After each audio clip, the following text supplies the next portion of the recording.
Chapter 11. Northern Palestine defeated.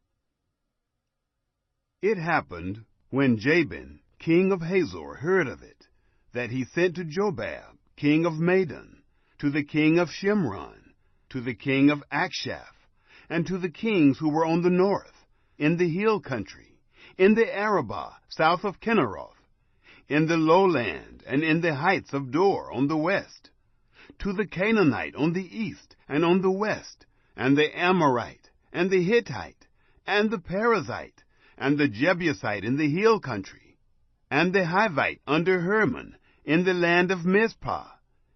They went out, they and all their armies with them, many people, even as the sand that is on the seashore in multitude, with very many horses and chariots. All these kings met together, and they came and encamped together at the waters of Merom, to fight with Israel. Yahweh said to Joshua, "Don't be afraid because of them, for tomorrow at this time I will deliver them up, all slain, before Israel. You shall hamstring their horses, and burn their chariots with fire."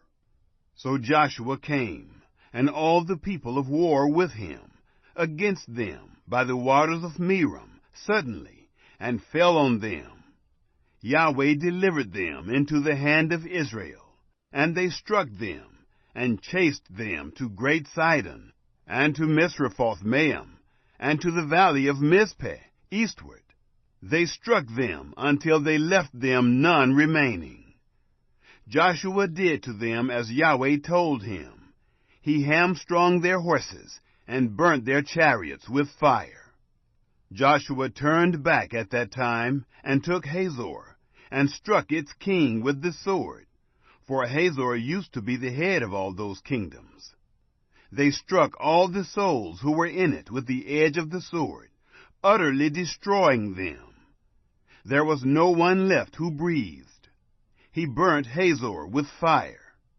Joshua captured all the cities of those kings, with their kings, and he struck them with the edge of the sword, and utterly destroyed them, as Moses, the servant of Yahweh, commanded. But as for the cities that stood on their mounds, Israel burned none of them, except Hazor only. Joshua burned that. The children of Israel took all the spoil of these cities, with the livestock, as spoils for themselves.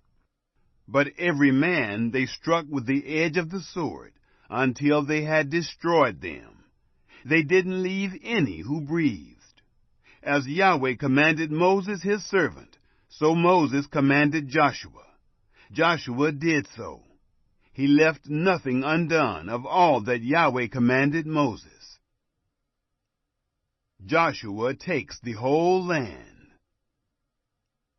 So Joshua captured all that land, the hill country, all the south, all the land of Goshen, the lowland, the Arabah, the hill country of Israel, and the lowland of the same, from Mount Halak that goes up to Seir, even to Baal-Gad, in the valley of Lebanon under Mount Hermon. He took all their kings, struck them, and put them to death. Joshua made war a long time with all those kings. There was not a city that made peace with the children of Israel, except the Hivites, the inhabitants of Gibeon. They took all in battle.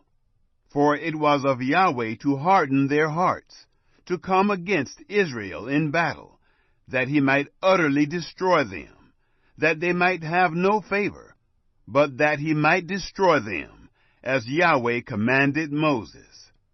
Joshua came at that time, and cut off the Anakim from the hill country, from Hebron, from Debir, from Anab, and from all the hill country of Judah, and from all the hill country of Israel.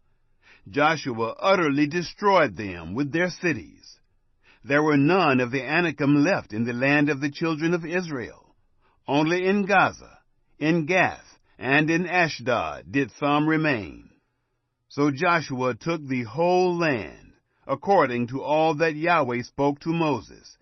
And Joshua gave it for an inheritance to Israel, according to their divisions by their tribes. The land had rest from war.